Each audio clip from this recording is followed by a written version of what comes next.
Buenos días. En el día 5 de nuestro devocional del reto 30 días orando por mi matrimonio, edificando tu matrimonio de acuerdo a los planes que Dios nos da en su palabra. En las Escrituras, Dios nos ha dado los principios necesarios para edificar un matrimonio que pueda resistir el paso del tiempo. Principios que pueden producir un matrimonio que no solo sobrevivirá, sino que florecerá. En nuestro mundo actual hay muchos motivos por los cuales los matrimonios luchan, batallan. Uno de ellos es la gran confusión que existe acerca del rol de los esposos y las esposas. Sin embargo, Dios nos da instrucciones bien claras en las Escrituras con respecto a estos roles. Otro de los motivos por los cuales muchos matrimonios batallan hoy en día es porque vivimos en una cultura que profesa que apenas el matrimonio no parece funcionar, que salgas corriendo a buscar un abogado e introduzcas tu divorcio. Y los esposos y esposas se dan por vencidos demasiado rápido. Muchas veces nos olvidamos de quién inventó el matrimonio. El matrimonio fue idea de Dios. El matrimonio no es un contrato humano que se pueda romper cuando a uno le da la gana. No, es un convenio establecido por Dios. Es un convenio supremo. Es una relación muy por encima de todas las otras relaciones y requiere un compromiso total.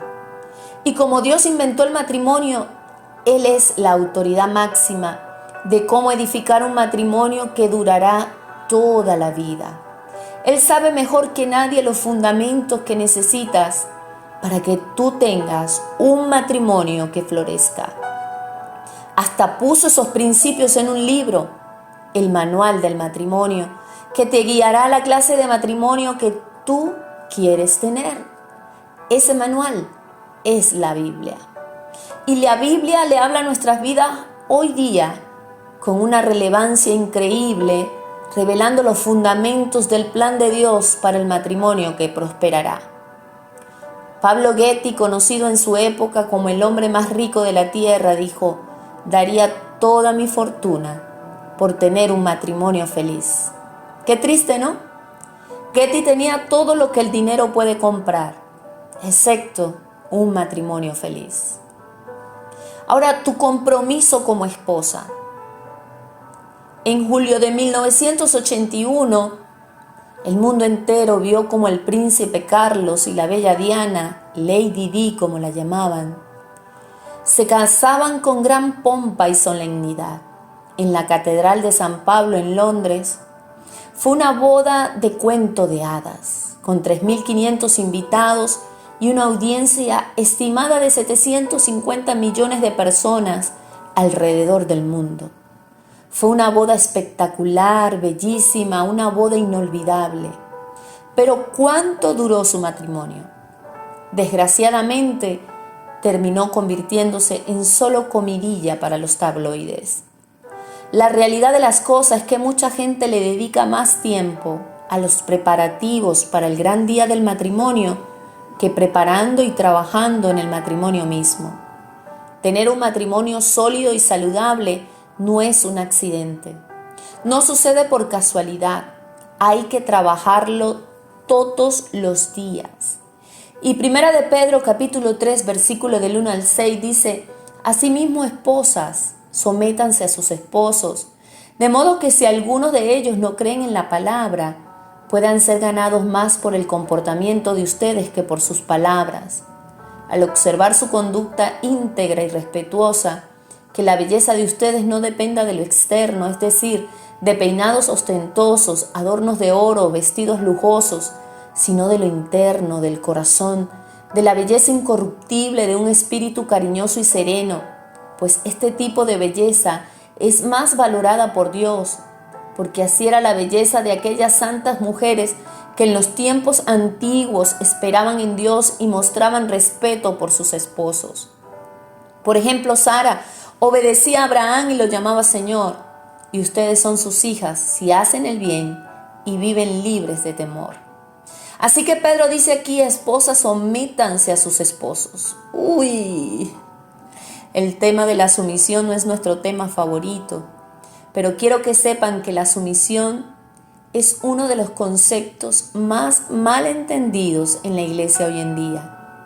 La idea de la sumisión con respecto a la Escritura es siempre en el contexto de la sumisión mutua. Esta sumisión mutua es entre esposos y esposa, así como entre los cristianos, unos a otros. La sumisión no es solo para las esposas, sino que también es para los esposos y para todos los cristianos sin excepción. La palabra de Dios nos dice claramente que tenemos que someternos unos a otros, porque la sumisión es ceder nuestro derecho para el beneficio de otro. Por eso Efesios 5:21 dice, cultiven entre ustedes la mutua sumisión en el temor de Dios. Y en el matrimonio, la sumisión no comienza con la mujer, comienza con el esposo que amorosamente guía a su esposa. Así como Cristo ama a la iglesia, así los esposos deben amar a sus esposas. ¿Y conoces de algún otro acto de sumisión más increíble en la historia del mundo que cuando Cristo se sometió a sí mismo a morir en la cruz por los pecados del mundo? Jesús se negó a sí mismo, negó sus propios derechos y voluntariamente fue a la cruz a pagar por nuestros pecados. Y esa es la clase de amor que el esposo debe tener por su esposa. Lo hablamos en un devocional pasado. Debe de amarla y guiarla abnegadamente en el vínculo y belleza del compromiso cristiano. Cuando un esposo ama a su esposa de esta manera, la respuesta natural de la esposa es de amar y respetar a su esposo. Nosotras también debemos de corresponder a Cristo de la misma forma con su gran amor por nosotras. Nosotras amamos a Jesús porque Él nos amó primero y nosotras podemos amarlo, adorarlo, seguirlo y sí, someternos a Él porque sabemos cuán apasionadamente nos ama. Cuando un esposo ama a su esposa abnegadamente, incondicionalmente y sin reservas, como Cristo amó a la iglesia, entonces la mujer puede corresponder en amor porque ella sabe que es realmente amada. Pero desgraciadamente, esta clase de amor no es la predisposición natural del hombre. Y esto ha creado tensión en el matrimonio y entre los sexos. Esta tensión tiene sus raíces en el jardín del Edén con Adán y Eva. Por causa de su rebelión pecadora, ellos decidieron hacer las cosas a su manera y en vez de hacerla a la manera de Dios y como resultado, la maldición del pecado cayó sobre toda la humanidad. Cuando Dios le explicó a Adán y a Eva acerca de las consecuencias de su pecado, tuvo una palabra en particular para la mujer. Le dijo básicamente, Eva, ahora las cosas van a ser bien diferentes para ti y para Adán. En Génesis 3:16 Dios le dijo a Eva, tu deseo te llevará a tu marido y él te dominará. La palabra deseo es una palabra hebrea que significa literalmente dominar o controlar. Dios le estaba diciendo a Eva y a toda mujer que viniera después de ella, que ahora ella tendría la predisposición egoísta de querer controlar y dominar a su esposo. Y asimismo Adán, debido al egoísmo del pecado que nació en él, ahora tendría el deseo de gobernar y dominar a su esposa. Hoy en día vivimos con las implicaciones de esta maldición en nuestros matrimonios. Es una inclinación nacida del pecado donde el hombre y la mujer quieren dominarse el uno al otro. A raíz del pecado del hombre y la mujer como hijos de Adán e hijos de Eva, todos nacemos con esa inclinación egoísta que dice, ahora voy a vivir para mí misma. Y la forma que esta inclinación se expresa en el matrimonio es la del esposo de querer controlar, dominar y gobernar a su esposa. Y de la esposa de querer dominar y controlar a su esposo. Esta propensión al egoísmo es obvia en muchos hogares de hoy en día. Los esposos y las esposas están viviendo para sí mismos en vez de someterse al plan de Dios. Y la manera de Dios es la sumisión. El único antídoto al egoísmo es de obedecer el mandato de la Escritura que dice, debemos de someternos mutuamente el uno al otro. Esto significa que un hombre debe de amar a su esposa y expresarle ese amor a ella, y él debe de querer someterse a ella y sacrificarse por ella. Él debe de estar dispuesto a morir por ella, por la esposa, y esto significa corresponderle a su esposo de la misma manera, negándose a sí misma y sometiéndose a él. Debemos de morir a diario a nosotras mismas y a nuestros propios deseos egoístas si queremos que nuestros matrimonios florezcan. Nuestros deseos egoístas siempre van a querer controlarnos. Ahora bien, ¿qué es lo que el esposo necesita de su esposa? Si la sumisión es algo que Dios requiere de ambos, ¿qué puede hacer la esposa para satisfacer las necesidades de su esposo? Un esposo necesita que la esposa lo considere, lo honre, lo prefiera, que note su presencia, que lo estime y que crea en él.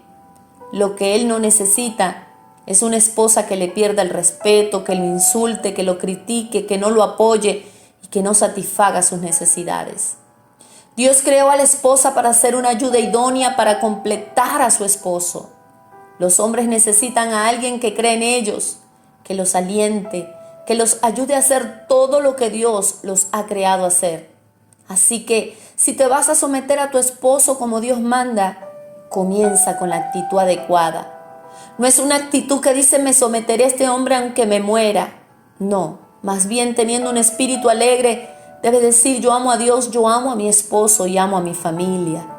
Y voy a vivir a la manera de Dios y no a la mía. Esposas, sométanse a sus esposos, de modo que si alguno de ellos no creen en la palabra, puedan ser ganadas más por el comportamiento de ustedes que por sus palabras, al observar su conducta íntegra y respetuosa. Este es un pasaje crítico. Nos recuerda que la sumisión comienza con una disposición de compromiso inquebrantable, aun cuando el matrimonio no sea ideal. Aquí Pedro no autoriza a la mujer a que deje que su esposo, que por no ser creyente o por no ser cristiano sólido, ni tampoco le da permiso para sermonearlo.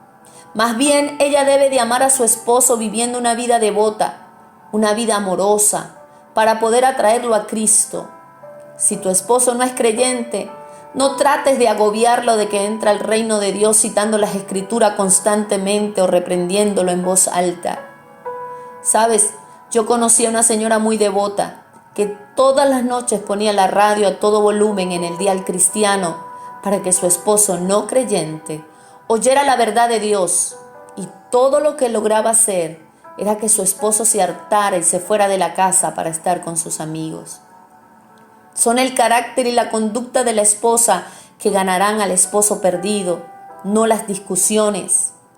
Ella lo ganará con bellas virtudes como la sumisión, la comprensión, el amor, la bondad y la paciencia.